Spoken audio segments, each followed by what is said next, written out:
Hello and welcome back. I'm your host, Lisa Mitchell, and today I'm joined by Shar Banerjee. Shar is the founder and CEO of Access Plus Leaders. Welcome to the show, Shar. Thank you for having me, Lisa. It's so great to be with you. Likewise, my pleasure. So let's begin. I'd love for you to share with listeners a little bit about who you are and your background.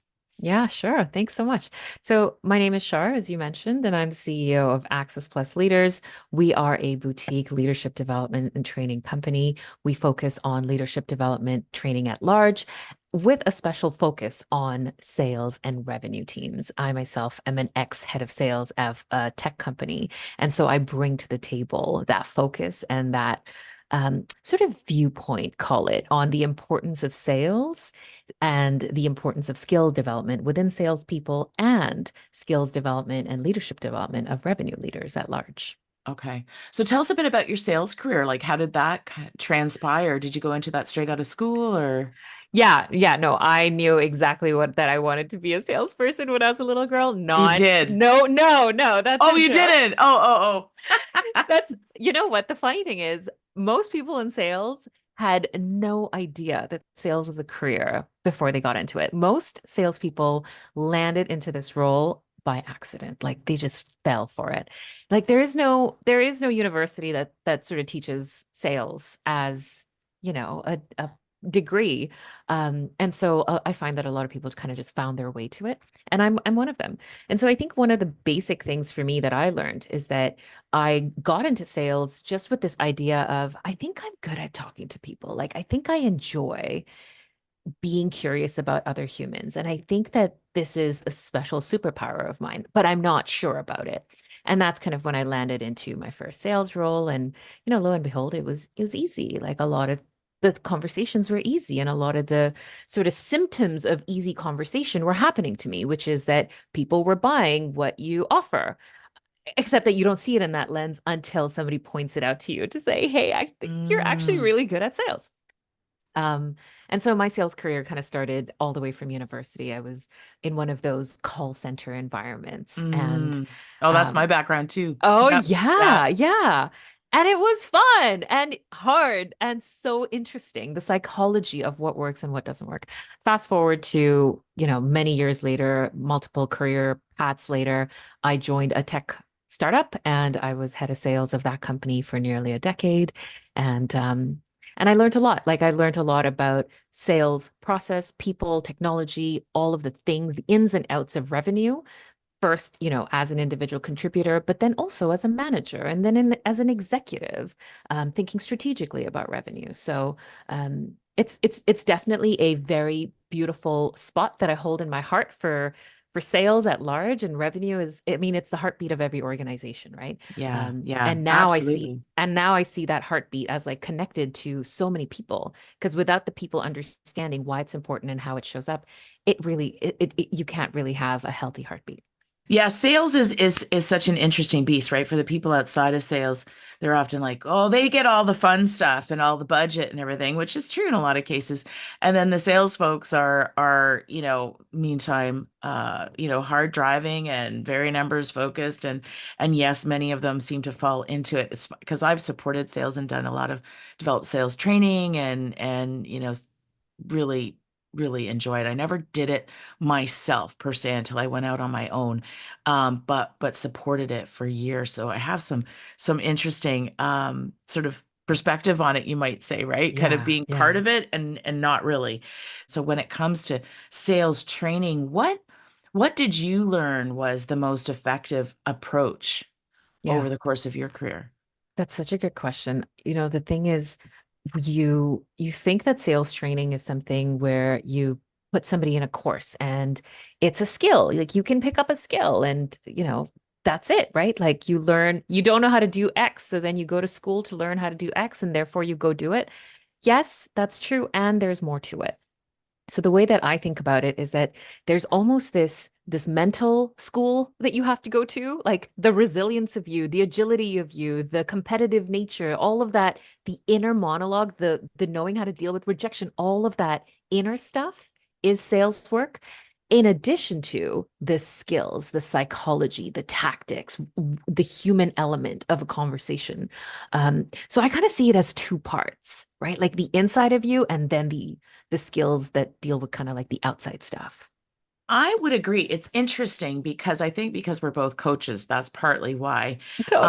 why that resonates so much with me, what you just said, because, you know, I remember it was more about, the focus, if I go back like 10, 20 years even, on the tactics, like tactically, how many people do we have to contact to close this many deals?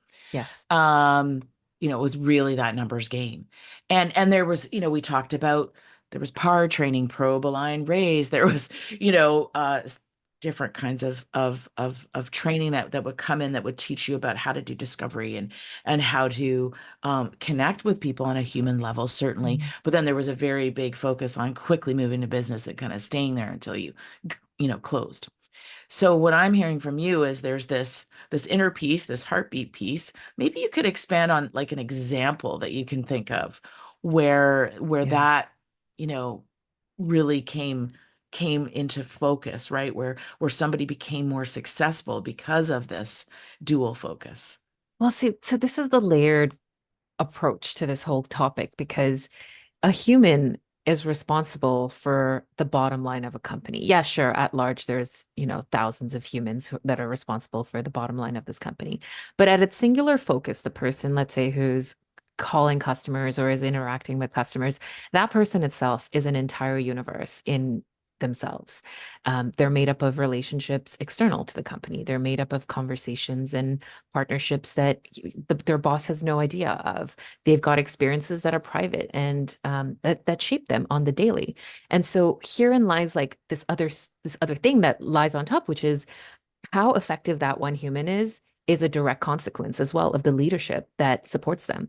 And the willingness for that leader to look at that person and not think of them as a widget, right? Mm, Like 20 dials equals, not to see them as a formula, but to see through them as a human being and bring out the best in them, like the best, their creativity, their anxiety, their worries, their dreams, their goals, all of that stuff, like to raise them up. Um, and then to drive work from that platform is 100% um, directly related to the effectiveness of the leadership that person is around. And so this is where it's like this complicated nuance of, yes, there's training involved. Yes, you have to work on your inner mental dialogues and be okay with rejection, all that stuff. And there's also the surroundings, right? Like the system as well needs to mm. encourage the best possible sort of like the beautification of the human experience whilst you're at work. I mean, and I have a ton of examples where, reps bring that baggage into their workplace. Like the elevator doors open and you step in, but you're not able to leave everything Right. outside of the Yeah. elevator doors. Like you bring in some of that emotional turmoil or whatever have you. And so it is working with that, not working against that, that I think the Mhm. best leaders have figured out. Right. I mean, and I mean, I could talk about this for eons and eons, but it's not just even the leadership dynamic. Zooming out, then it's like the company and like, what do you believe in of your people? But because Yeah. if your people are your biggest assets, how do you show it? Yeah, absolutely. It's you can't just speak about this stuff at one level or in one corner of an organization. It's around how do we create an ecosystem, right, where it's embedded, threaded throughout. Okay, so help people work with who they are, what they are, not against it. What Yeah. does that look like when you're helping leaders? Like, let us peek through the curtains here. Like, how do you help them actually understand what that means so that, because salespeople will say, I don't like any fluffy stuff. So, how do you help them understand what that actually means as an approach? I'll give you an example. There might be a corporate mandate that says work starts at 9 a.m., let's say. And here you have an employee clocking in late to a meeting that started at 9 o'clock. And as their leader, you can do one of two things. You can approach that person after the meeting's wrapped up you can do one of these things. Actually, you can do three things. One, you can do nothing at all. Yes, that's a choice. That's a Right? choice. That is a Yeah. choice. You can do nothing at Yeah. all. You can address the issue head on. And the way that you address the issue is like, hey, don't do that again because work starts at 9. Or the last way is just to actually just be curious about what happened. And like when I lay it out, it's so simple and so silly, right? When I put it out in a matrix like that, do nothing, do something. If you're going to do something, tell them not to do it again or get curious about what happened. And so in this example with this employee who is otherwise an incredible employee, most people will just do nothing because they'll assume that it's a one-off. Now, let's say it's a recurring thing. This really great employee is actually slipping through their performance. Work is not as good. What they overpromise, underdeliver, and now it's kind of happening over and over again. Now this leader who would otherwise say nothing goes into the space of, well, now I got to say something because their performance is slipping. And again, the majority of leaders will go into the space of, hey, I know you don't normally do this, so please don't do it again. Or, something maybe not as nice, maybe a bit mean. I don't know. Um, but then you're missing like that. I don't actually care that this has happened. It's all in the past. Let's talk about what's going on.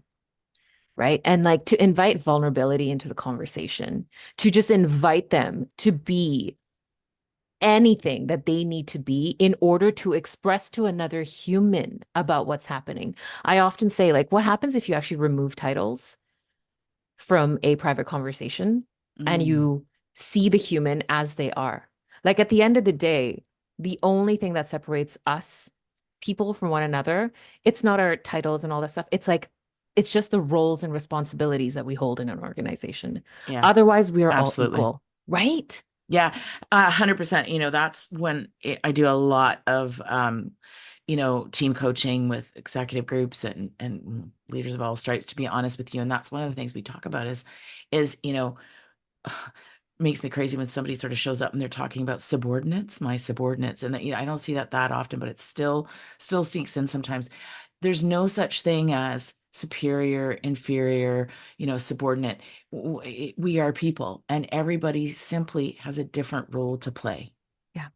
right? So let's look at what that means for how we need to show up and operate on a day-to-day basis and interact together, right? And how we kind of, yeah, like what are the synergies between us?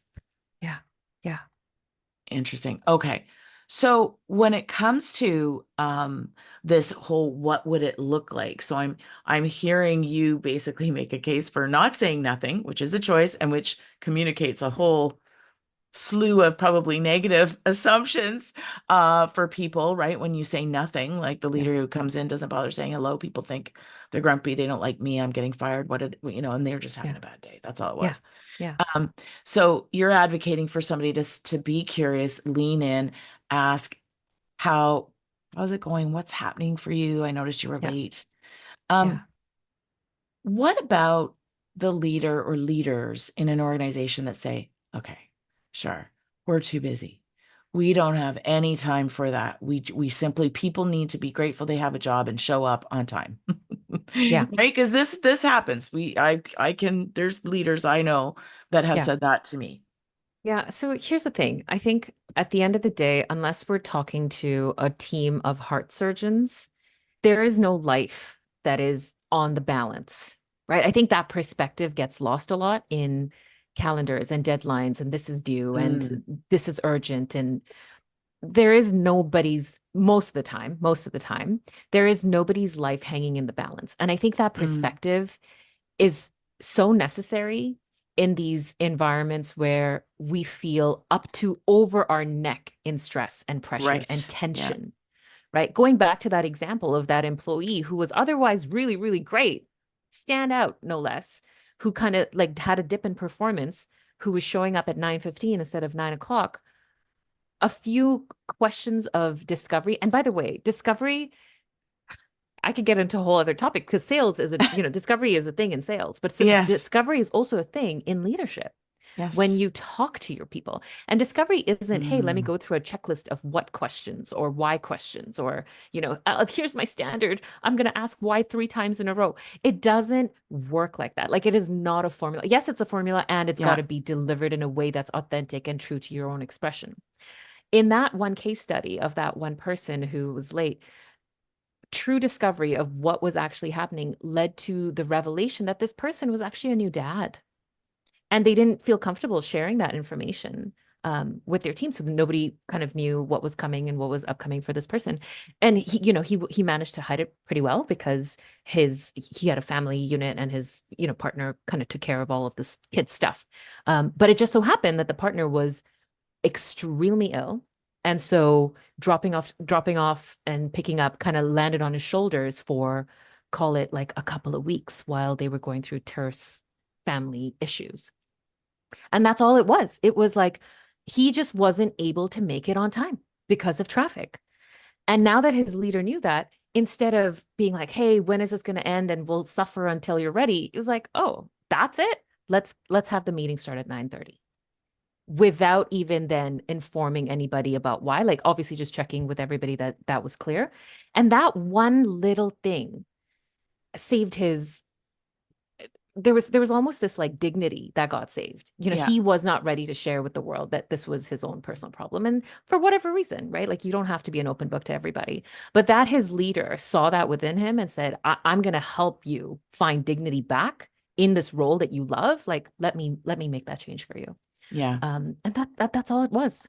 It's so funny because the late example, this is one that we use a lot in leadership training, right? Yeah. And how to have the conversation and how not to ignore it, but also not be mean about it, and like, but Yes. be curious. So, um, the follow-on scenario that I always include is, okay, so you change the meeting to 9:30, Yeah. and the person does better for a couple of weeks, and then they slide again, Yeah. and now they're coming in at 10. Yeah. What do you do then?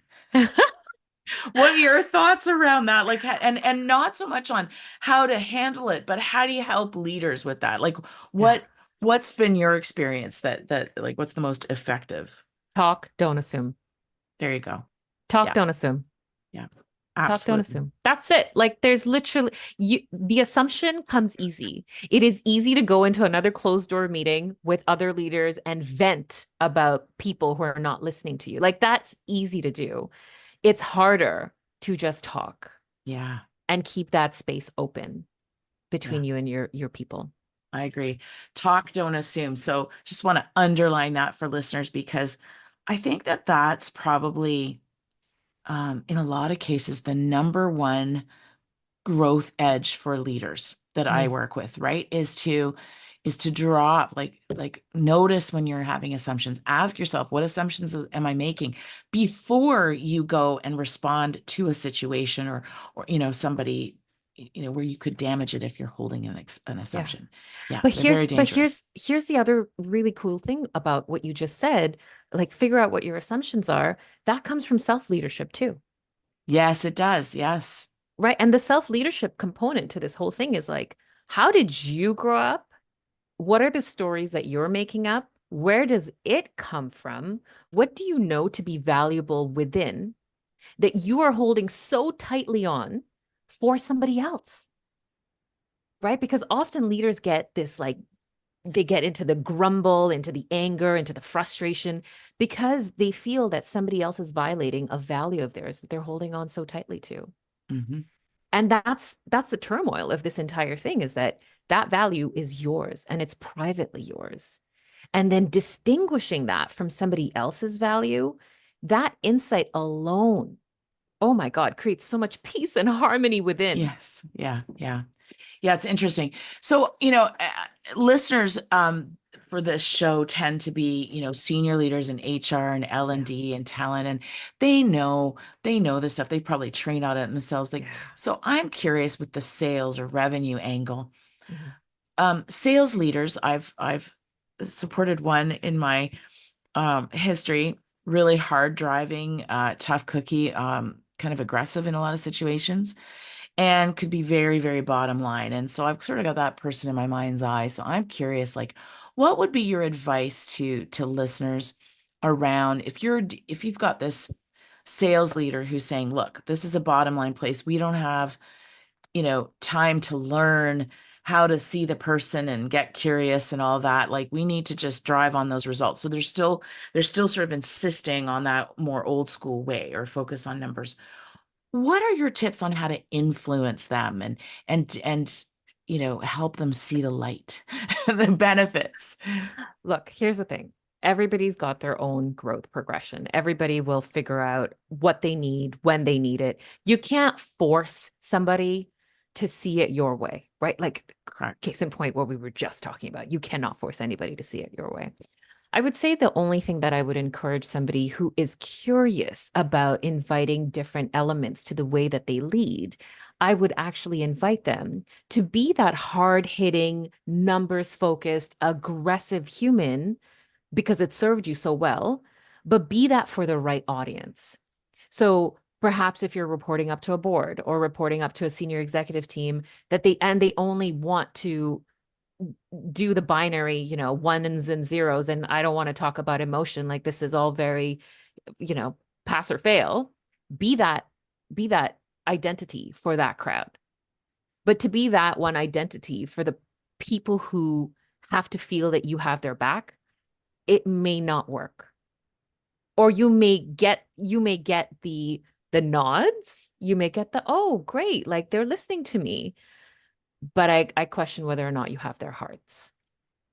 So my only piece of advice is for anyone who is curious about blending and being a bit more agile in their leadership style, that hardcore, I'm going to only talk about this box and I live in this box, that works for a certain audience.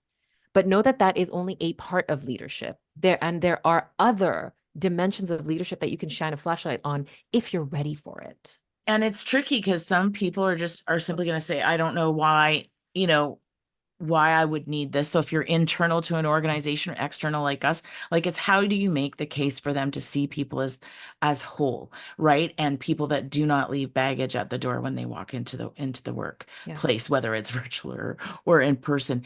Um, I think it's really important to meet folks like that where they're at, in my Yeah. experience. And, with the individual I described became a good friend of mine. But, when he would sort of say, well, I don't see why we need to do it, this and bring in all this other stuff. And it's too complicated. We don't have time and it's fluffy and all that. And I say, okay, so we're not doing it. And how's that working out? Like what are opportunities you might be missing out on? And we would go down and then he's like, oh, so what do you want to shift to? And usually it was people rowing in the same direction, people not like attrition slowing, less turnover, higher satisfaction, better productivity. Okay, then I think it's incumbent on us to try something new, to add something else into the mix. Will you trust me? Yeah. Yeah. Right? And you know, that seemed to really make a difference in that particular case that I'm thinking of. Yeah. And I think that's great, right? Like you need people who are comfortable and you can reliably call on to challenge you. Because I think one of the most disastrous things in anyone's career is not having people that can challenge you to think Ah, differently, yes, good, excellent point. right? Excellent point. So what's been the gift of being challenged for you? Oh, it's everything. You talked about growth edges. It's growth edges. I think being challenged is probably truly one of the biggest gifts that you can have in your life. And being challenged can look different. It can look like a bad performance review, for example. It can look like negative feedback. It can look like a kind conversation with a hard bottom line. Yeah. It can look so different.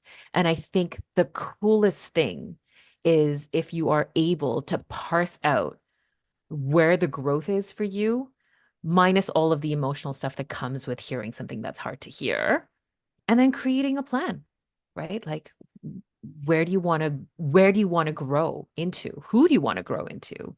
How is your identity shifting? And just being okay with that. Yeah. Yeah, I remember and you know what? I don't remember exactly who it was, but years ago, and sort of, I was very set on a particular direction that I wanted to go with something, some strategy or something. And I remember trying to think who it was. It was somebody I trusted, but I'm not landing the face in my mind's eye right now. But they said, I said, okay, and I think this makes sense and this makes sense. And here's how I thought about it. And they said, okay, Yeah. okay, yeah, that sounds very logical. What if you're wrong? Yeah.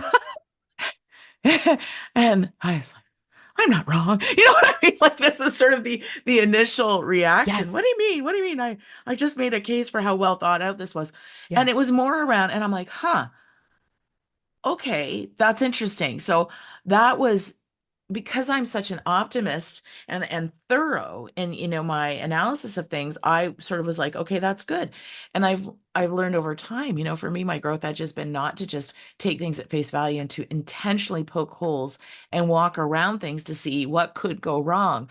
Not Yeah. because I want to become a pessimist all of a sudden, but because that view intentionally taken is going to help me anticipate, you know, problems before they occur Yeah. and get in front of them essentially. This one story I just want to share is this person that you're talking about that, I'm okay with people poking holes in my stuff. Like I'm okay with them saying, what about this and that and that and that? Because you do your own solo journey. And then when you invite others into the spectrum, they're like, oh, you think about things differently. Um, and this is actually born out of a problem. And the problem that I noticed within myself was this thing about having it all right all the time. Mm, Perfect. That word perfect. I remember having so much pressure around the word perfect. And there was this one major presentation with a huge, key stakeholder meeting. I remember it so clearly. I had delivered presentation after presentation, and it was hours and hours of work. And I always landed it, and it always felt amazing. Except I couldn't do that anymore. The workload was too much. I just couldn't keep up with it. And I couldn't keep up with the expectation of right. perfect. My God, how heavy is that? And I remember having this moment where I was going to crack and I said, what if this presentation, instead of 10 out of 10, what if I purposely make it a 4 out of 10? And I did it. I went in there, 4 out of 10 prepared, 4 out of 10 slide decks, 4 out of 10 presentation, like everything 4 out of 10. And I walked out of there and I thought, I am so proud of myself because not only did I do it, 40% of the way, I survived. And you know what? From their perspective, it was good enough. Yeah. We do it to ourselves, this perfectionism Yes. thing. I have it too. And that really kind of, I'm smiling as you're talking about that piece, right? Because um, giving yourself permission to make it good enough, Yeah. right, is so important. And I wish that we saw more of that in corporate culture, that people were encouraged to like figure out what's good enough without killing yourself over things, right? That would right there raise capacity. But with your example, it sounds like trusting yourself. You Yeah. learned you could trust yourself. And I firmly believe that, you can only wing it or go for the 4 out of 10 if you've done something a million times. But it Mm, gets to the point where you're like, okay, I know my stuff. I always nail it, as you said. And so at this point, so yet just last night, I recorded a podcast episode, a solo one, and I winged it. I wrote 3 points down in my journal and a couple sub points, and then I just went live yeah. with it. And I'd never done that before. I usually write it out more so, most of it anyways. And it felt good. It's a bit clunky, it's not perfect. And I was like, but it's authentic. And, so I think that challenging ourselves in this way makes a lot of sense. And that's again sort of takes us back to where we started, right? There's Yeah. there's the technical aspect of knowing how to, present a pitch deck and do the presentation and how to speak to it and what to say. There's all that stuff, the what's in the house. And then there's the perspective, the choice you make in terms of how you want to show Yes. up. Yes. And I will also add, I think the thing that you nailed is trust. Because after I did that, it became addictive. And so Oh, yes. naturally I'm a very inspiring leader to the people who are in my team. And I would like every week, if not twice a week, we would do something against the grain. And I would never prepare for it, but I would block everybody's time off. We'd all meet in a meeting room. I would have nothing or maybe a shadow of an idea. And the biggest, like, felt so amazing was at the end of the hour, everybody was like, I took away this and that and this and that, and wow, and like mind is blown, and you feel so together, and the camaraderie so strong, and the strength of the relationships are all there. And it all comes from trusting yourself that you know inherently the wisdom of you has it, and you've got your own back. So the trust is key. Yeah. And it's addictive actually to go into a space where you're not really fully there. But I think that it enables for creativity to flow through. Yes. There's something about facing the potential of failure that invites the window to be open on creativity. Oh yeah, it's why I used to submit my all my essays at the very last minute in university, and I'm saying it like that because I hope my son, who just started university, is not listening to this particular show. Yeah, don't do school better than we did, please. Don't do this late night all nighter thing. Oh my God. Anyways, we are nearing the end of our time together, so I have one last little question for you, which is, if you think about your career in sales and now as an entrepreneur, what's been the single biggest moment of learning that's impacted you the most? Here's the thing. For me, I love to keep the learning alive. I Mm. love feeling, I hate this word, but I'm going to say it. I love feeling stupid in spaces where Mm. people are smart. And I don't think this just has to live in corporate work environments. For example, I recently started competitively singing. I feel stupid in spaces where Mm. women are talking about tone and range and breath and what your stomach's supposed to do, what your butt's supposed to, like. I don't know what the language is, but I love being there. I am also an avid, I mean, as you know, I love reading books, but I love reading books because I am so hungry for a new piece of information that will change my brain chemistry.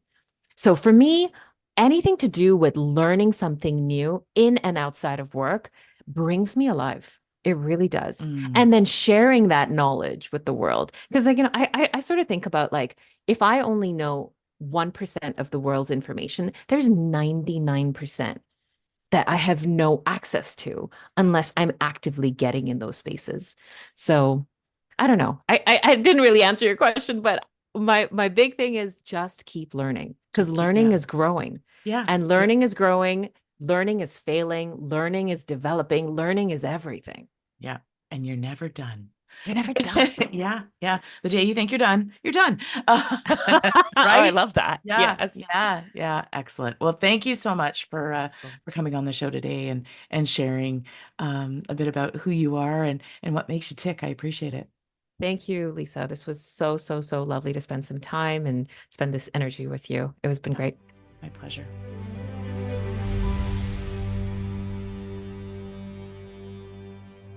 Thank you for listening, my friends. If you found value in today's episode, please consider sharing it with a colleague or two. Perhaps even leave me a 5-star review so others can find the show. Wondering how we might partner together? Book a chat with me. The link is in the show notes. Until next time, keep leading human style.